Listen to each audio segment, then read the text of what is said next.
My name is Cody Camacho. Thank you all for coming. I would like to quickly begin with some definitions. Economy, it comes from the Greek oikonomia, which means management of household or thrift. And these definitions are from Merriam-Webster's online dictionary. Economy, the management of household or private affairs and especially expenses. Thrifty and efficient use of material resources. The arrangement or mode of operation of something, a system, especially of interaction and exchange. To economize, to use money, resources, etc. carefully. A market economy, an economic system in which prices are based on competition among private businesses and not controlled by a government. An economy in which most goods and services are produced and distributed through free markets. A free market. An economic market or system in which prices are based on competition among private businesses and not controlled by a government. An economic market operating by free competition. The definition of free, not costing any money, not held as a slave or prisoner, not physically held by something, having no trade restrictions, not subject to government regulation. The definition of competition, the act or process of trying to get or win something that someone else is also trying to get or win. Actions that are done by people, companies, etc. that are competing against each other. The act or process of competing. Active demand by two or more organisms or kinds of organisms for some environmental resource in short supply. Competition requires a loser. Scarce. Deficient in quality or number compared with the demand. Not plentiful or abundant. A resource-based economy, which is actually from Jacques Fresco, who coined the term.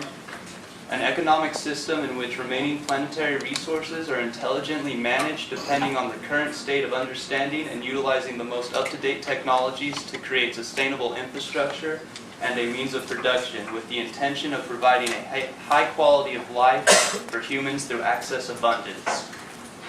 Access, freedom or ability to obtain or make use of something, a way or means of access. Abundance, a large amount of something, an abundant amount of something, an ample quality.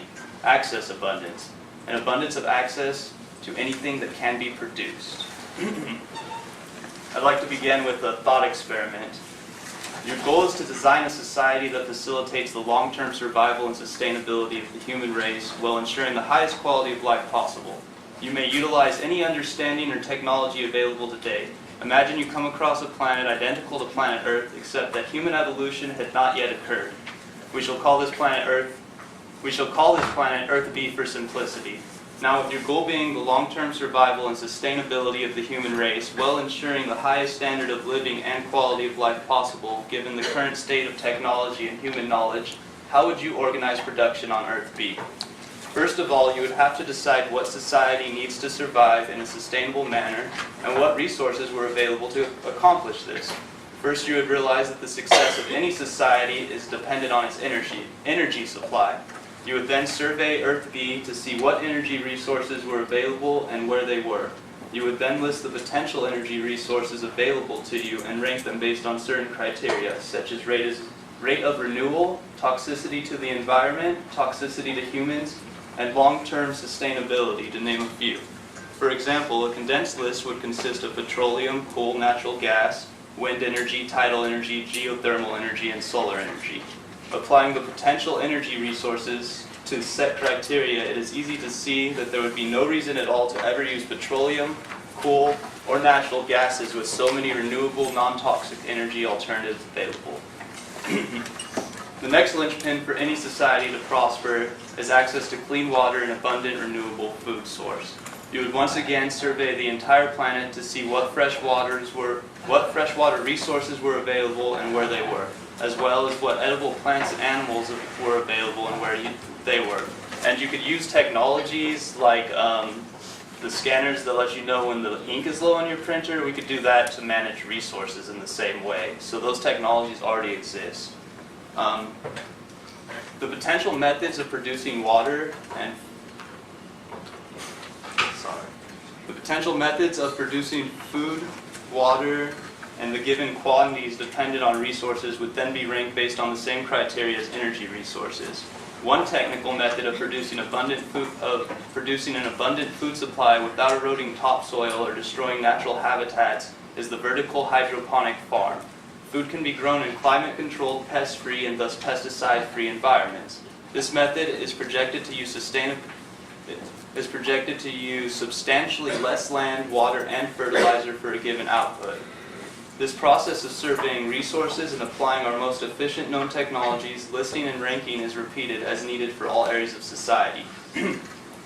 Once you have worked out everything you will need for a sustainable society, you will then need to build the infrastructure required for such a society. In order to build the infrastructure, you need one resource that is extremely scarce on the hypothetical Earth B, a labor force. There are no humans there, of course. Here on Earth, there is an abundant labor force in the form of humans.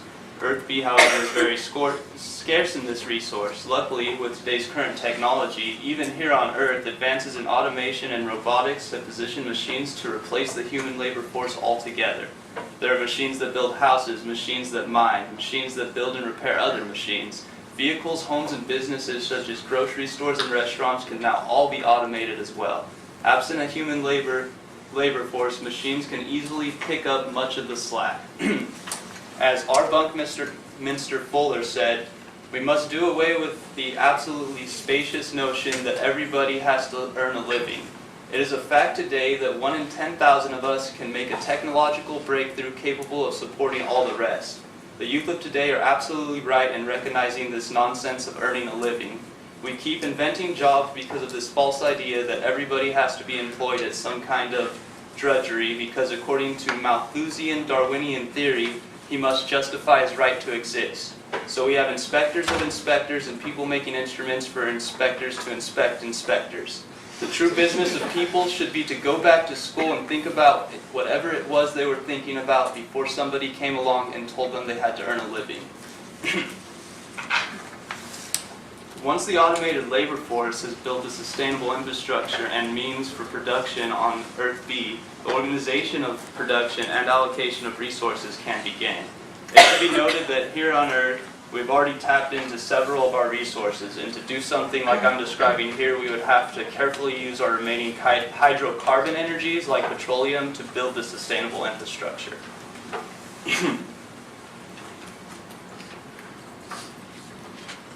If the goal of society is the long-term survival and sustainability of the human race while ensuring the highest quality of life possible, then the goods produced by that society will reflect these goals. For example, the first things that such a society might produce would be clean renewable energy, clean food and water, clean transportation, high quality of education, high quality of healthcare and sickness prevention, and housing for all members of society.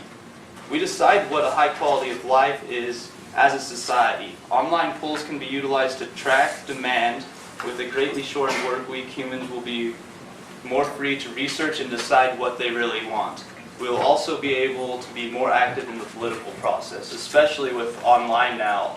If we wanted a participatory democracy, where everybody was deciding what resources were allocated where, we could easily do that online right now. And we could also track the demand that everybody wants. So if I would like some pens or sticky notes and Professor Serpa wants some coffee, you just go online and do that, and we could track that very easy. No more guessing, what do people want? I'm going to produce a bunch of this and hope they buy it, like what happens today. The economy developed on Earth B can be considered a necessities economy, an economy in which the necessities required for human life are produced in a clean, renewable manner, thus ensuring long-term survival. The goal of a resource-based economy is to go beyond that and ensure the highest standard of living and quality of life possible. Through intelligent resource management and allocation combined with the maximum utilization of our current technological understanding, this requires the development, production, and allocation of non-necessity items such as entertainment, arts, leisure, and recreational items. People often produce these things out of enjoyment. Of course, all things produced in a resource-based economy would be recyclable, sustainable, and designed in a manner in which they are easily upgradable. Planned obsolescence does not exist in a resource-based economy. Thank you.